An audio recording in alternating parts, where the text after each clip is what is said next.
For this lovely introduction. Oh, sorry. It's okay. These things happen. It's strange to be, getting used to doing these things on Zoom, right? Yes, very. But thank you so much for this lovely introduction. And thank you all for coming today. So I just wanted to start by saying what an honor it is to have received the 2020 YAVA Award from the Richmond Public Library for my YA novel. It was really special not only to receive this award, but to see what the team judges wrote about my book. And that was just one of the greatest honors. And so thank you again for taking the time to read it and to respond to my work. I'm just really grateful. So I mentioned this earlier, but I'm currently zooming in, as they say, from Ljubljana in Slovenia. So I'm living here for the next year because I'm a visiting Fulbright scholar at the Institute of Anthropological and Spatial Studies in the Old Town here. And I'm actually researching a novel here. And I'm also giving a lecture and editing an anthology and just, just kind of working. So I started writing. I can, I guess, talk a little bit about Orpheus Girl now. And so I started writing because I wanted to write stories for girls like me. So growing up as a young lesbian, I never really saw myself or saw my identity reflected in the books that I read, which is why I would eventually want to become a novelist to be able to write those stories. I was inspired to write Orpheus Girl after the 2016 election when conversion therapy was starting to be discussed more in the media. I'd known that I wanted to write a modern adaptation of the Orpheus myth, and I was inspired by this current crisis to rewrite the Orpheus myth through the lens of conversion therapy. And I wanted to depict Rhea, the protagonist of Orpheus Girl, not as a quiet, faceless victim who is ashamed of her gayness, but as someone who is proud and unashamed of her identity, despite the discrimination she's faced for it. And so I tried to create a character that gay girls could relate to or look up to, and to write a story that would depict the painful reality of conversion therapy and the costs of homophobia and transphobia, that would still provide representation, hope, and pride. Ultimately, I wanted to turn this version of a great tragedy into a story about love, identity, redemption, and pride in the face of darkness, ignorance, and discrimination. And I wanted to write the sort of story that I wished I would have had when I was, a teenage or younger lesbian. And so I hope that if you take anything away from reading the novel, that you take away the importance of community activism, and advocating for yourself through art, and finding your own voice, and fighting to uplift marginalized voices. And so I was planning to read from the book for a bit, and then I thought I could take any questions you have. So if that sounds good, I will start now. I have my copy here. So yeah, I can start.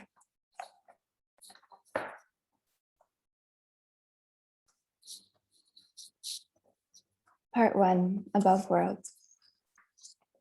Every night, Grammy and I watched Mom on the TV. I always thought Mom was a silver screen kind of beauty because of that picture of her in high school, blonde, dimples, all clean looking. But in this show, she's sexy. Her hair colored a deep brunette, silky bed sheets held up around her neck with gold ribbons. Mom left Peoria when I was a kid. Grammy would say it was because she needed to go be Aphrodite on the TV. I know that it's because she was tired of it all, of the town and the people. So she disappeared one night. She only told Grammy as she was walking out the door. I was 2. In the car on the way to church this morning, I write Sarah's name with the condensation on the passenger's window, then wipe it off before Grammy can see. The car is a worn down blue Volvo from the 70s. It's a miracle it's still running. Every time Grammy slides the key into the ignition and it actually starts, she thanks God under her breath. The seatbelts are frayed so much that they could snap if you pulled too hard, so we stopped using them. I have to hold onto the car door to keep from falling out of my seat every time Grammy brakes. She drives like a maniac, runs over mailboxes on a regular basis, hits curbs, mows down shrubs. Once she ran over an abandoned lemonade stand. She never stops to deal with what she's run over, just keeps going, like she's late on her way to somewhere really important. I get to the service like I always do, running lists through my head. Ever since I found my mom playing Aphrodite on that soap opera, I've been memorizing them. I know it's stupid, but I've always thought that one day I'll open the door and she'll be there, and I'll need something to talk about. And since my mom's Aphrodite, I might as well be able to talk about myths. During the service, I think about Persephone, of the girl who was pulled away from everything she'd ever known and taken to a strange world, or Atalanta. In these myths, girls are always being changed or taken by men, their voices, their protests ignored. And the queer girls, like Atalanta, are forced to become something else. Grammy is always talking about how one day I'll have a normal life, with a husband and 2 kids, a boy and a girl, and a brick house with a white picket fence and a big yellow dog will run around the yard. She says my husband should work so I don't have to, and I'll stay home all day and make cookies the way she taught me and go to PTA meetings and church. Whenever she talks about it, she gets a misty look in her eyes and she twists the gold chain of her cross necklace between her fingers. And I know it's not my life she's imagining, that secretly she's wondering what would have happened if her own husband hadn't died in a car accident at 27 and left her with a 2-year-old girl, if her girl hadn't gotten pregnant senior year of high school only to run off 3 years later. Instead, she still has a job arranging and delivering flowers for weddings and funerals and baptisms, continual reminders of her own wedding and her husband's service. And she makes me go to cotillions and dance with boys, refuses to let me wear pants to school, and makes me go to church 3 times a week and Bible camp in the summer and try out for cheerleading every August. Every fall since 4th grade, she's bought me a new pair of shiny green pom-poms. She takes the day off work to come to the tryouts with me. I walk into the gym with a lump in my throat, but I never can kick high enough or land lightly enough. And every year we drive home together in disappointed silence. When we get home, Grammy always says she has a headache worse than Satan and goes upstairs to lie down and change out of the goat team sweatshirt she wears just for tryouts. We both know that her head's not hurting, that she just doesn't want to have to pretend not to be let down yet again. But I always nod and don't say anything. This year, before she went upstairs, she said, "You're supposed to be my second chance." But she said it so quietly, I think I wasn't supposed to hear her. Since then, we've never talked about tryouts again. I think maybe she finally just gave up.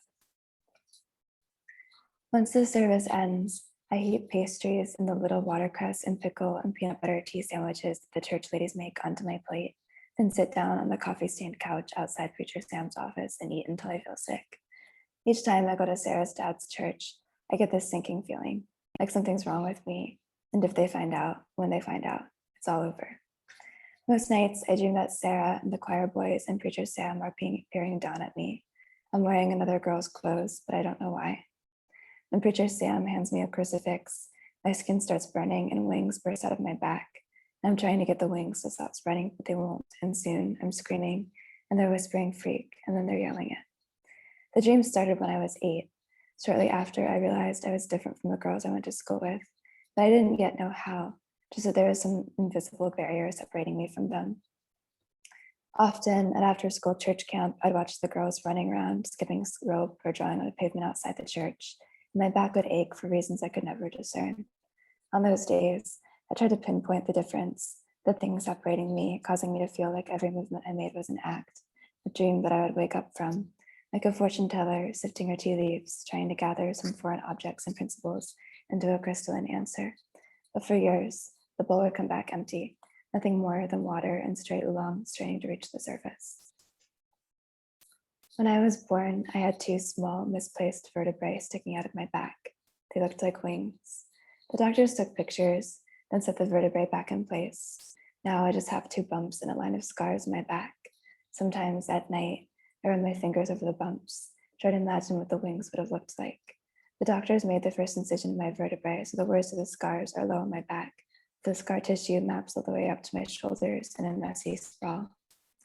The doctors said I healed better than expected. They thought I'd be disfigured, but I just don't wear bikinis like the other girls. Always make sure my tops don't slip down past my shoulder blades.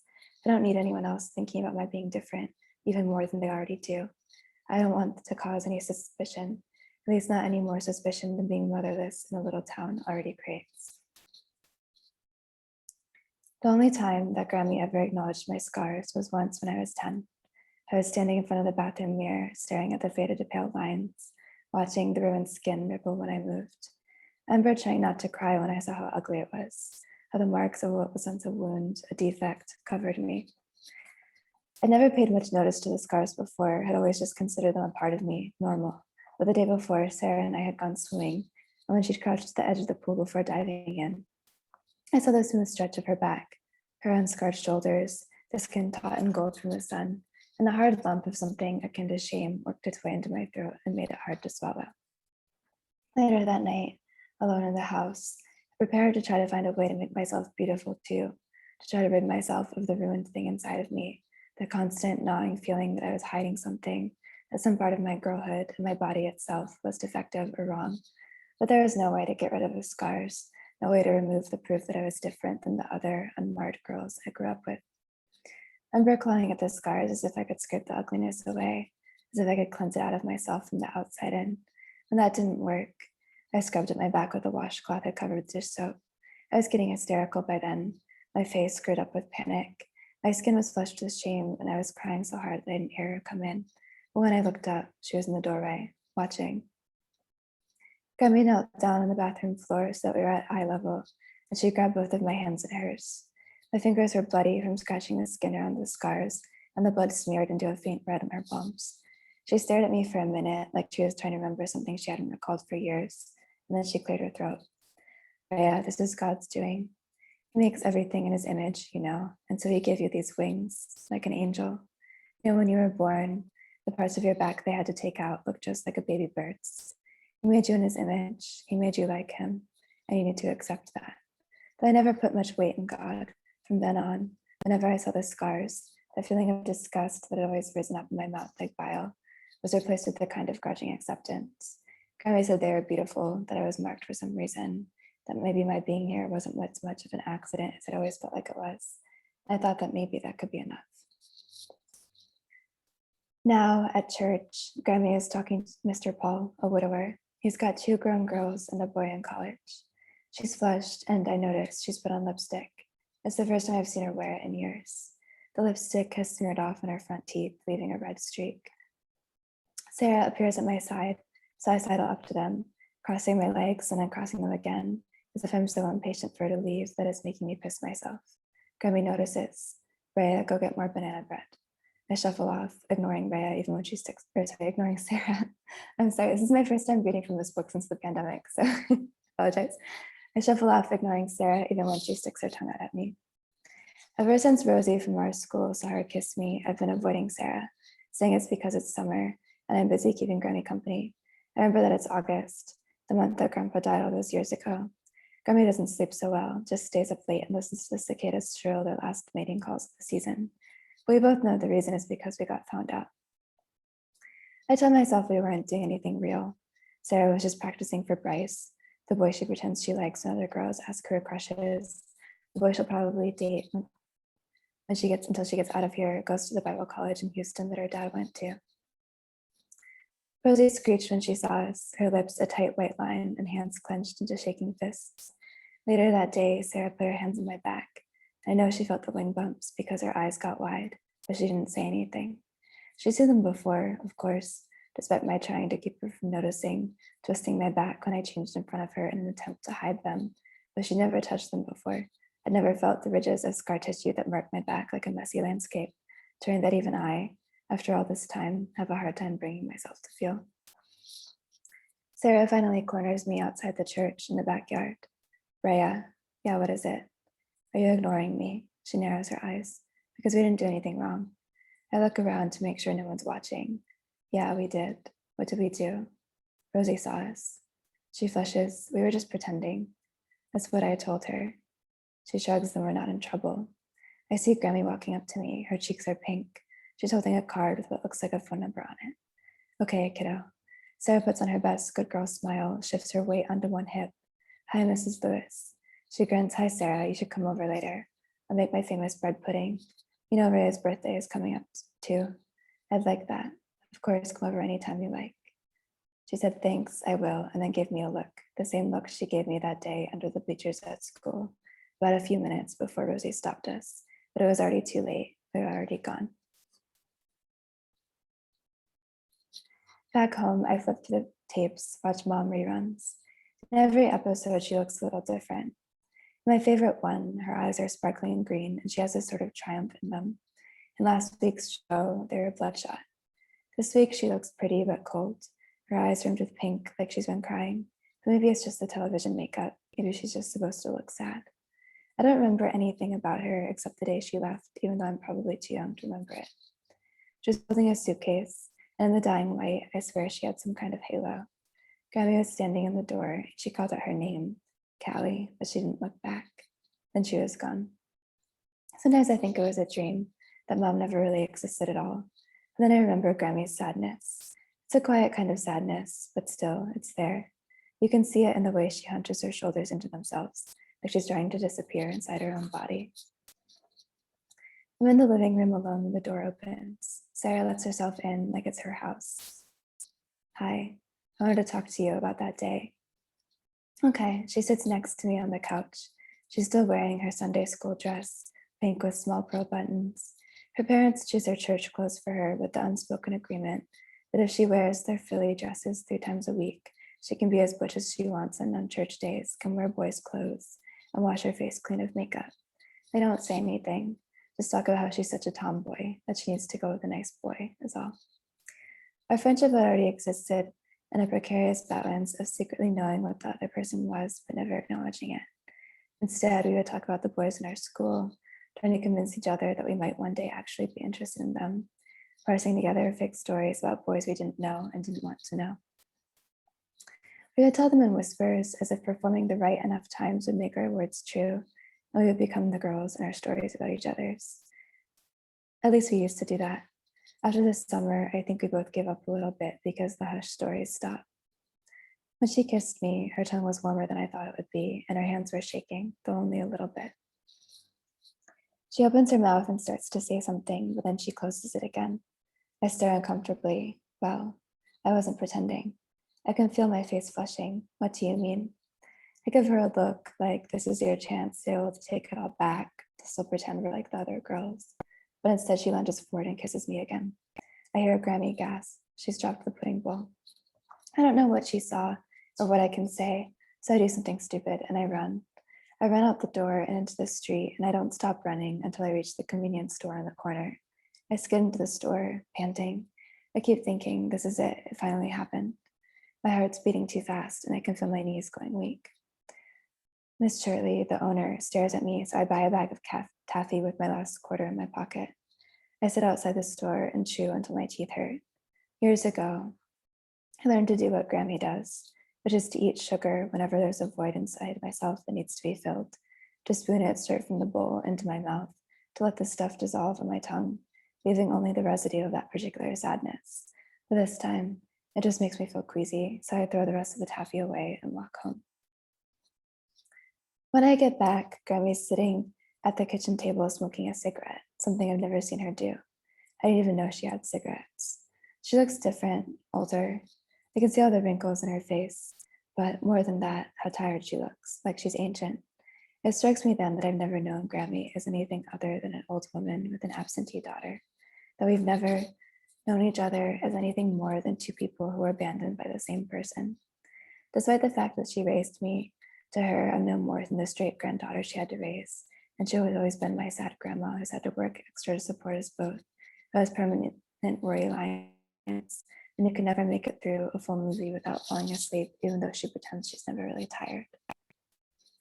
I step into the kitchen and sit down next to her. Grammy? She looks up at me like she doesn't recognize me. Sarah's upstairs. We were just pretending. You're both too old for that. But we weren't doing anything, really. She sighs. Sarah just likes this boy, Bryce, I tell her. I wanted to practice for him. I didn't want her to. I thought it was a bad idea. Grammy puts a hand on my shoulder. She doesn't say anything, but just keeps smoking. Then she nods at me. Her face is relaxed. I only realized the tension was there after it's gone. I breathe a sigh of relief, like I escaped something terrible, though I don't know what I've escaped exactly, or what she would have done had she really found out everything. I find Sarah sitting on my bed, her eyes red and sore looking. She won't look at me. When I spend the night at Sarah's, her parents always make frozen dinners, and then Sarah and I, until a couple of years ago, would take baths together, wash each other's hair. Whenever I saw her like that, I get a sharp feeling in my stomach and try to look away. Sometimes I notice her watching me through her veil of hair, a blush slowly spreading down her face, though neither of us ever acknowledged it, so I could almost convince myself that I was only imagining it, but it didn't mean anything.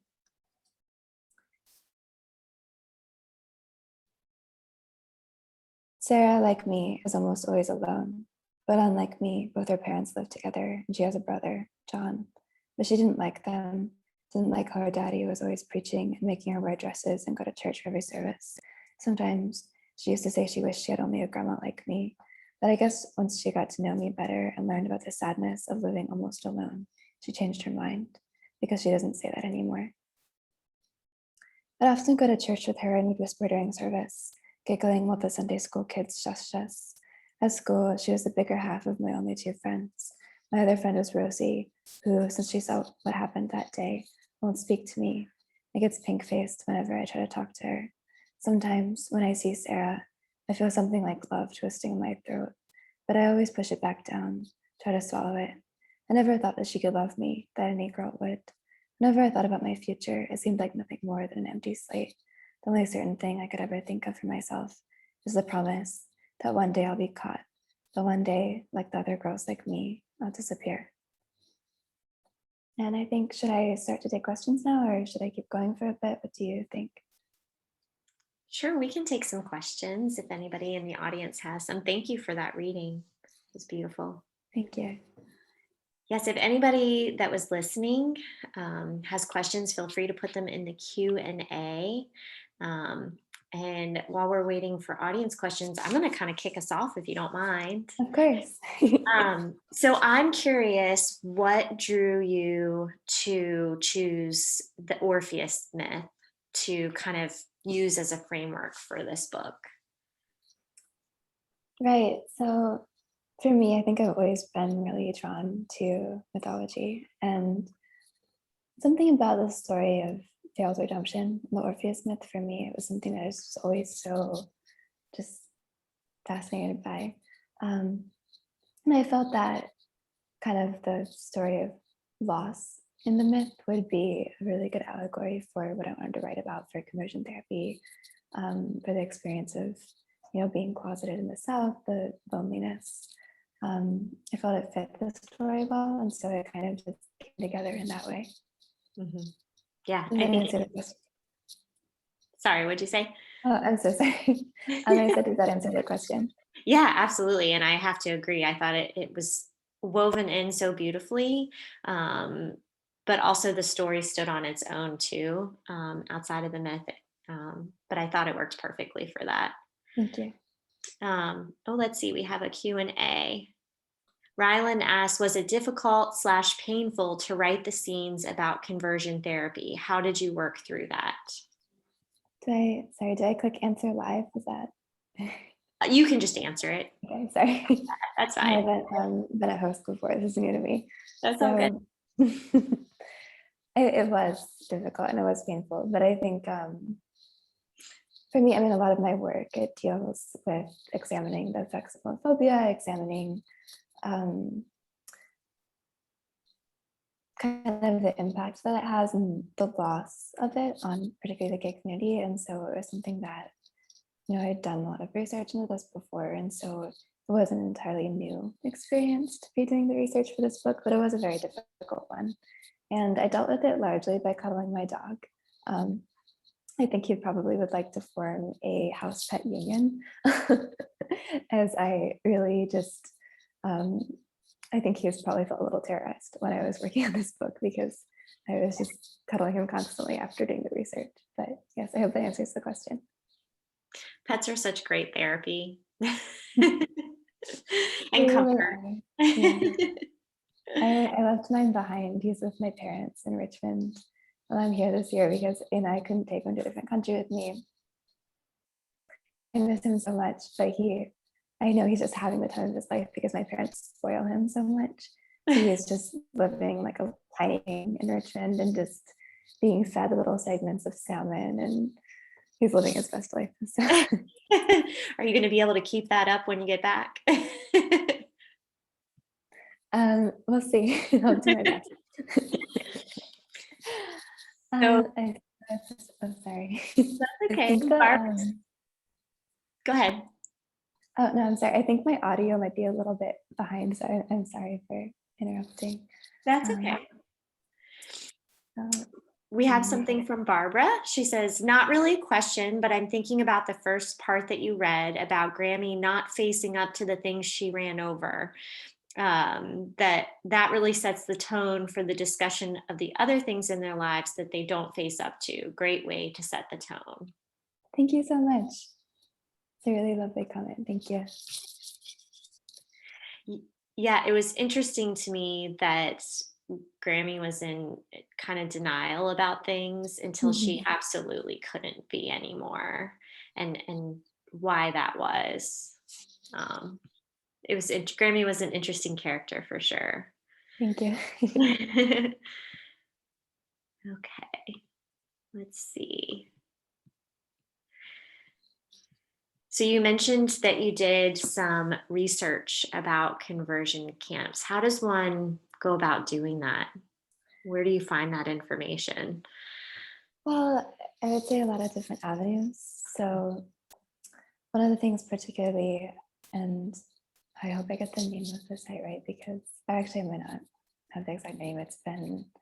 I wrote the book in 2016 and it came out in 2019. So it's been, a little bit of time has passed us by since then. But I used several different sources. One of the ones was ACLU. And then there is this project actually for tracking where conversion therapy was legal in every state in the US. And you would be able to find statistics of how many, gay teens that were at recorded sites, and you'd be able to kind of track what was legal where. And so sites like that were really, really helpful. I'm not sure if I have the exact name coming to mind right now, but I believe if you type it up, you will see it. I'd have to look back at my original notes, just it's been, a long time, but almost 5 years, I think, since I wrote it. And also just through scholarly articles, through firsthand accounts, through, I think, documentaries, through really anything I could find, because I wanted to try to approach it from a variety of perspectives, but also just through talking to the community, because unfortunately, growing up gay in the South, people who experience conversion therapy or, versions of conversion therapy, whether or not it's so specifically defined as that. And so it's something that you see impact the communities around you. I hope that answers the question. Oh, yeah. Yeah. All right. Do you have any other questions from the audience?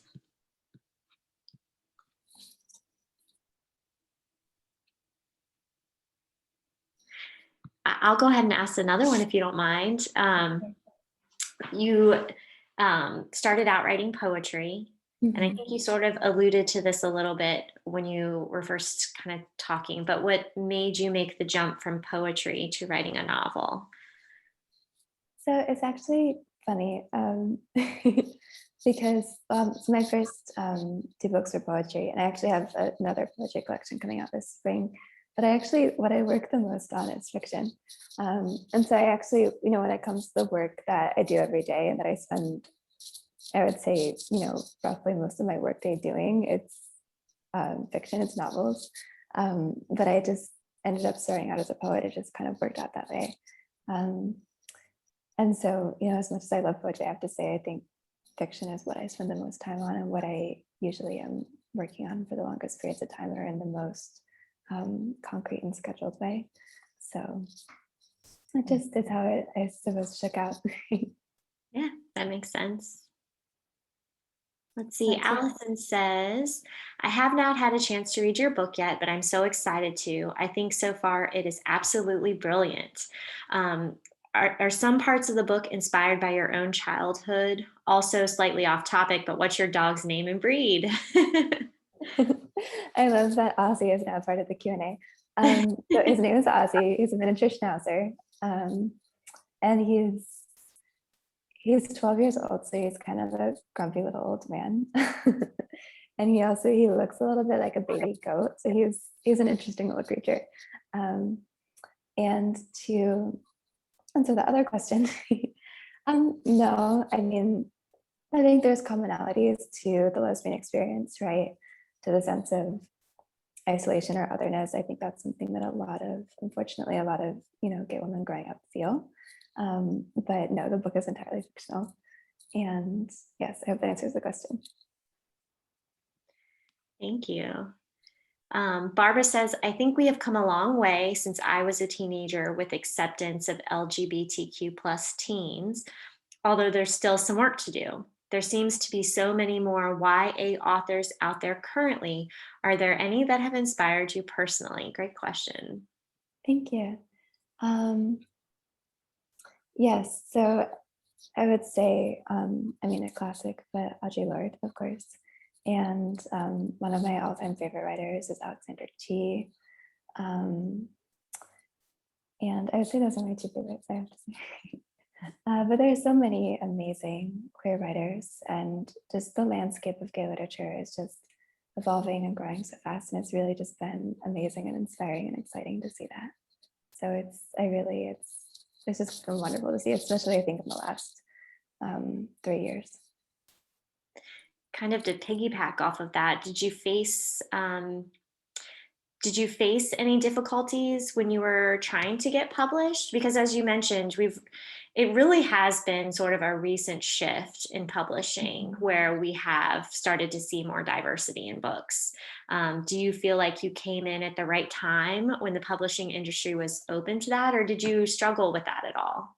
I would say I did struggle a bit. I think that, so I started publishing in magazines when I was 14. Sylvia finished in 14. And so for me, it was definitely, I mean, I think it was, there were kind of, obviously conceptions around gay work, and particularly like what a lesbian book could or would do. And so that was something that I definitely had to interact with and try to subvert or respond to as I was navigating publishing over the last, maybe 7 years now. Mm-hmm. Yeah. I got a question about, I'm sorry. Yeah, no, go for it. The West End branch asked, did you have a musical playlist or something that motivates you while writing? And yes, so I like to make playlists for each book. And so there's different kind of genres or times, or, songs that for some reason relate to it. And so I do have them. Most recently, I've been listening to a lot of Italian opera as I translate and do research. So that's been my current thing, and French jazz as well. And the two that I listened to the most recently. I have 2 playlists of those. That's fun and so interesting too. Do you have anybody in your life that you would say is your biggest support when it comes to your writing? I would say, I'm really, really lucky. I have just amazing parents, and just my mom and dad have just always been so supportive. And, my dad, whenever he sees my book in a bookstore, he gets a copy. And they've just been such guiding lights. So I would say them.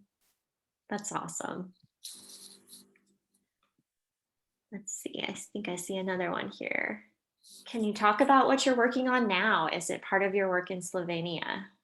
Yes. So I have a Fulbright scholarship. And so I think I mentioned that that's why I'm doing work here. But the scholarship is, I'm doing 3 different things currently. So I am giving a lecture to PhD students on writing at the center that I'm working at. I'm doing research, and I'm writing a novel and editing an anthology. And then the research is going to be for a historical novel, which will be an adult fairy novel. So I hope that answers the question. Been very busy. I hope that you have some time while you're over there to do some sightseeing and traveling and all of that. I think I will. It's been a hectic 2 weeks though. I have to say, one of the things I did not anticipate, because I've been to Slovenia for a month before, the country, I know how around the city, and I showed up and I could not figure out how to use my washing machine because European washing machines are really different. And I had to call my landlord because I thought that both my washing machine and my stove were broken.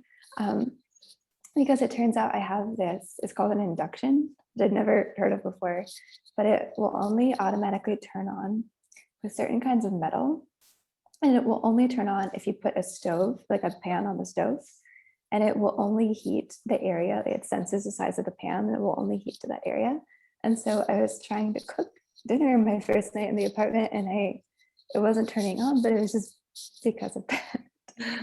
And I was, just completely panicked because I couldn't figure out how to use the washing machine because it's this metal basket that's locked, so you have to unlock it. How to unlock it. It was, I think I've spent more time trying to figure out the Slovenian appliances so far than maybe I have with the research, but that will be coming now that I know how to use everything. You'll be a pro after a year. Was there anything in Orpheus Girl, sort of in your initial drafts of it, that didn't make it to the final copy? I actually don't think there was. I Oh, think that more or less everything worked into it. Thinking about it now, no, actually, I don't think so. that's great. So I got one more question. What genre are you most drawn to in writing? Do your novels genres differ? Thank you for the question, Raymond. So I would say that I actually mostly probably write literary fiction, just in that most of my projects have been that, but that they've been slow. And I think that's probably the genre I'm the most drawn to. But I love YA. I would say YA and literary fiction are just so dear to my heart and just wonderful. So, and Barbara said there's a book in the story of Slovenian appliances. Maybe that should be the subject of my next novel. It's my washing machine saga. You'll move on to comedy. Um, let's see. Do you have any unique rituals or habits that help you to write or get in the mood for writing? Let's see, we already learned that you have playlists. Is there anything else? I do, and it's a little bit, maybe a little strange. So for every book, I've always really loved perfumes. And I think maybe if I wasn't a writer, I would be a perfumer. It's just one of my sort of hobbies is collecting perfume. And so for every book I write, I have a scent that reminds me of that book, because as I'm working on the novel and I'm trying to kind of go into, the universe of the novel, I think scent is such a powerful tool for memory. And so I feel like it jogs it every day to have a scent that kind of puts you into that setting. So that's my other kind of small ritual that I do. That is an unusual one. Do you remember off the top of your head what the scent was for Orpheus Girl? I believe it was a, trying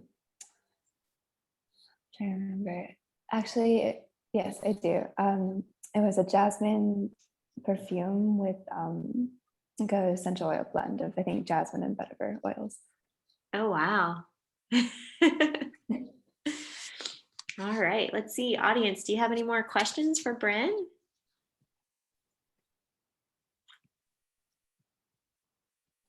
You guys have been asking some really great things.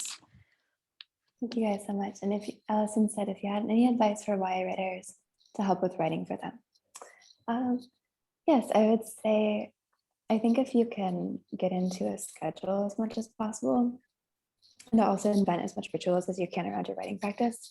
And I mean, nothing big, but something as small as making a cup of tea or having, 2 hours that you find that really work well for you to write, or going for a walk first. I think things like that can be really, really significant in terms of kind of jogging the mind and preparing to write. I'd also say to just read as much of the work of people who inspire you as you can. And yes, I hope those are helpful. Yeah, that's a great question and great advice too. Thank you. All right, well, I'm gonna let everybody think of any last minute questions they might have. And while we're doing that, I thought I might do our raffle for our 2 books. So bear with me one moment while I pull up my random number generator. Let's see.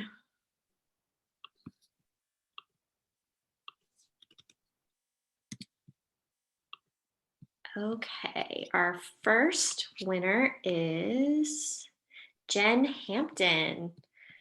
Jen, you will be receiving, and I will mail this to you. So what I'm going to do is I'm going to type my email in the chat right now. And if you can email me your address, I will mail you a copy of Orpheus Girl. Yes, congrats, Jen. All right, let me do one more since we have 2 copies.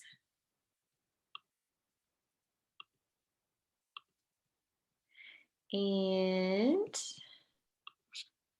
our next one is Gabby Bowen.